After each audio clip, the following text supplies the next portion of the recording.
Welcome back to Gaming Top Down. Today I'm continuing my series going over every game in my collection letter by letter and then breaking them down into categories. Today we're going over the letter J, which only has a few games in it, so it won't be a very long video, but I think after this one and K, we'll be back into some bigger videos. So without any further ado, let's hop right in.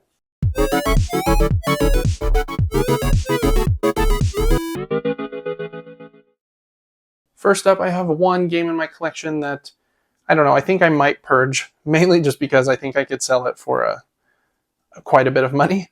This is Jokers and Marbles, and I don't have the whole game pulled out here.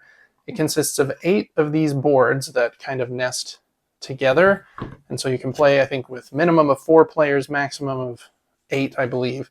And so the board will kind of adapt in size to the player count. Very cool, like mechanically. It's basically a version of Sorry or Trouble, where you're moving your pieces around the entire board from kind of your start space, trying to get them in your home space. But instead of rolling dice, you have a deck of cards that you're playing with. And the different values of cards have different special abilities that might move you backwards instead of forwards, or let you trade positions with another player. So it's, yeah, just very much, Parcheesi, Sorry, Trouble kind of vibes.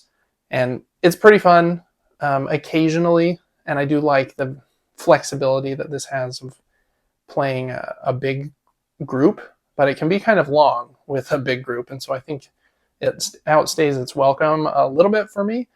My father-in-law made these on his CNC machine, so it's very well crafted and cool looking, but we'll see if it stays in my collection long term. That is Jokers and Marbles. Okay, and then for my favorite games that start with the letter J, first up is kind of a classic. I have an odd looking version here, but this is Jenga.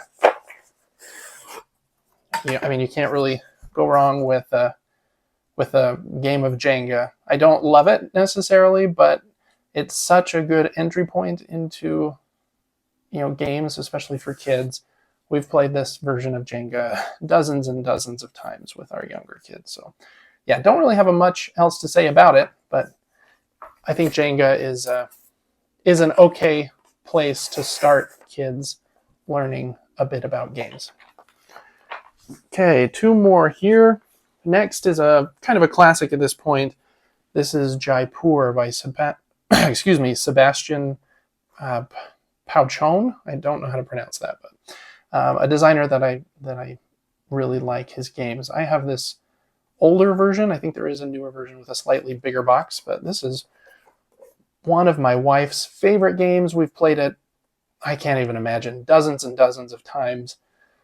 And it's just great. It's quick. You can play in 20 to 25 minutes. You play over a couple of rounds, and you're trying to be the best trader by getting sets of these different goods, diamonds and gold and silver.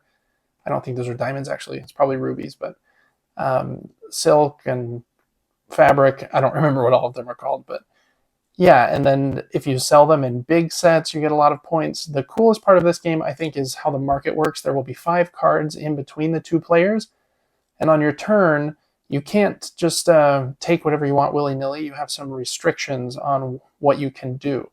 You can trade cards from your hand, and you have a hand limit of 7 cards as well, so you can't just hold things forever.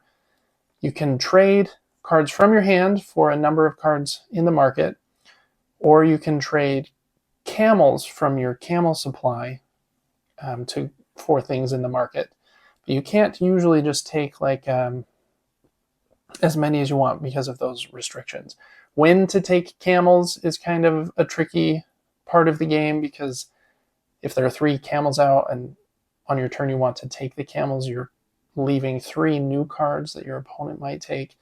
But whoever has the most camels at the end of the round will get a bonus, and those camels help you with the flexibility of being able to exchange big sets of cards from the market later on. So the restriction on the market is really the greatest part of this game, in my opinion. Other than that, it's pretty simple set collection, but those 2 things together, make a pretty excellent 2-player game that you can play in 20 minutes. So Jaipur is a classic. We still play it even all these years later. even though I have other 2-player games that I personally like better, this one just still comes out because of its familiarity and just how solid it is. So that is Jaipur. And last up is one that doesn't get talked about very much, in my opinion. That is Juicy Fruits. And this is in Capstone Games' family line. And I think it's really great. It has kind of a base play state and then kind of a more advanced module you can add in. I think it's called the Juicing Factory or something like that. But in this game, you are trying to get as many of these fruits as you can. And then you use them to score points and to build buildings on your island. Your island starts kind of blocked off a bit, and so you don't have much flexibility. You're trying to remove things from your island to get them out of the way. Kind of the cool part of this game is it's kind of similar to a slide puzzle. You have these baskets that are designated to the different fruit types, and on your turn, you can slide that basket as many squares as you're able to, and you get one of that fruit for every square that you slid. So in this example, the banana basket went 3 spots, so you'd get 3 bananas for that. So you're trying to set yourself up for big turns by being able to slide those baskets really far on your board. You can even upgrade baskets later and get some that are even better than the ones that you start with. And yeah, I just think it's a really good, quick game. It says 20 to 50 minutes on here. I think probably 30 to 40 is usually what we've seen with this one. And yeah, it's just a good time. Kind of a good entry level to games for kids that are a little bit older and can understand kind of the puzzle of trying to get as many of those resources as possible.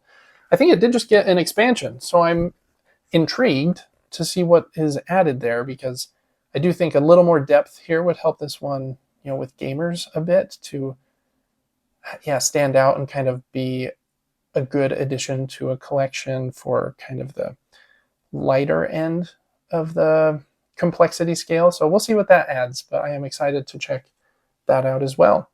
That's going to do it for the letter J here in my series going over every game in my collection. Have you played any of these games that I talked about? And what is your favorite game that starts with the letter J? I'd love to hear about it in the comments below. Make sure to subscribe so that you see the rest of the videos when they come out, and join our July giveaway. We're giving away a bundle of a few different games. There should be a link for that in the description of this video. Thanks so much for watching, and I will see you on the next one when we go over the letter K. See ya.